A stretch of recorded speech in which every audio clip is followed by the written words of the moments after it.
लेकिन मैं कहता हूं कि गांधी जी के हत्यारे के बारे में जब भी बात होती है तो यह देश अपोलोजिस्टिक क्यों हो जाता है? चर्चा होनी चाहिए उसके ऊपर। और ये कौन लोग कर रहे हैं? जो उसामा जी कहते हैं, हफीज सईद साहब कहते हैं, वो कह रहे हैं कि गॉडसे आतंकवादी था। गॉडसे ने गांधी जी को क्यों मारा, इस पे बहस क्यों नहीं होनी चाहिए? उसका परिणाम कुछ भी निकले, मैं ये नहीं कह रहा कि वो सही किया गलत किया, लेकिन इस पे बात क्यों नहीं हो सकती? दिल्ली यूनिवर्सिटी के बीए पास के कोर्स के अंदर अगर यह पढ़ाया जा सकता है कि रावण की छींक से सीता पैदा हुई, यह कोर्स में पढ़ाया जाता है दिल्ली यूनिवर्सिटी के, इस पे चर्चा हो जाने पे किसी को तकलीफ नहीं होती, इसको कहने से कोई नहीं डरता। लेकिन गांधी जी के बारे में गॉडसे ने क्यों मारा, क्या गॉडसे कोई क्रिमिनल था? गॉडसे ने उससे पहले कोई 40-50 हत्याएं की थी? क्या उसका कोई ऐसा बैकग्राउंड था? तो इस पे चर्चा क्यों नहीं होती भाई? और अगर गॉडसे ने जिस भी कन्विक्शन के तहत मारा गया, लेकिन किसी भी कानून के तहत किसी भी हत्या को जस्टिफाई नहीं ठहराया जा सकता। अब तो सुप्रीम कोर्ट भी ने यह कह दिया है कि अगर आपको अपनी जान का खतरा हो तो सेल्फ डिफेंस में आप मार सकते हैं। ये क्राइम खत्म कर दिया है। लेकिन एक बात को थोड़ी देर के लिए दूसरे पर्सपेक्टिव में समझें।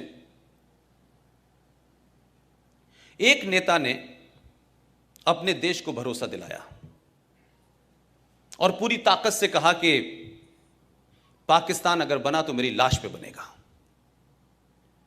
मैं एक उसकी सिमिलरिटी नहीं खींचना चाहता, और उस दौर में बहुत सारे लोग थे जो गांधी जी को, उनकी क्या ताकत थी कि जब वो नोआखली के दंगों में गए तो जहां हिंदू मुसलमान लड़ रहे थे, हाथों में तलवारें थी लोगों ने हथियारों से हाथ से उनके तलवारें गिर गईं। गांधी जी के कहने से इतनी स्ट्रांग अपील थी। तो नाथूराम गॉडसे को भी लगा कि ये देश महफूज है, कम से कम ये गांधी के होते हुए नहीं होगा। आप में से किसी ने 15 अगस्त 1947 को जब इस दिल्ली में जश्न मनाया जा रहा था तो बंगाल में और पंजाब में क्या हो रहा था, ये किसी को अंदाजा है? ये क्यों नहीं देश को बताया गया?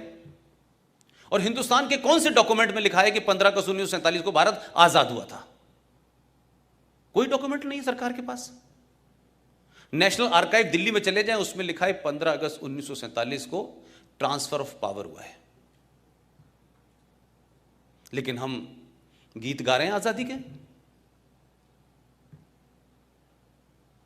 लिहाजा गांधी जी ने जो भरोसा देश को दिया, कोई तस्वीर ऐसी याद है हिंदुस्तान के किसी छोटे बड़े अखबार में कि जिस दिन 15 अगस्त को झंडा फहराया जा रहा था तो गांधी क्या कर रहे थे? गांधी थे कहां बैठे हुए थे? कोई प्रतिक्रिया है उनकी?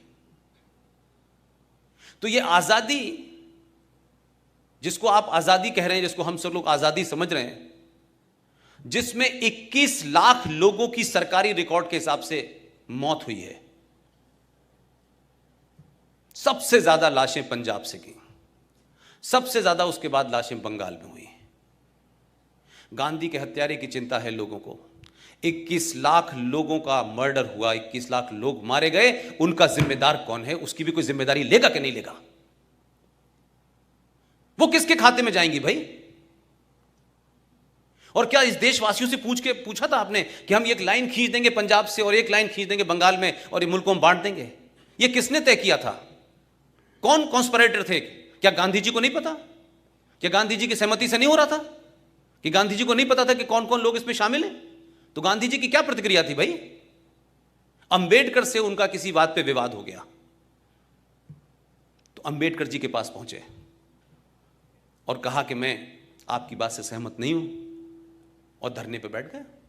तो अंबेडकर जी के शब्द हैं, उन्होंने कहा, गांधी जी, आपकी जरूरत इस देश को है, आप अनशन मत करिए, मेरी बात ठीक है, लेकिन क्योंकि आप देश के लिए जरूरी हैं, इसलिए मैं आपकी बात की वजह से अपनी बात वापस ले रहा हूं।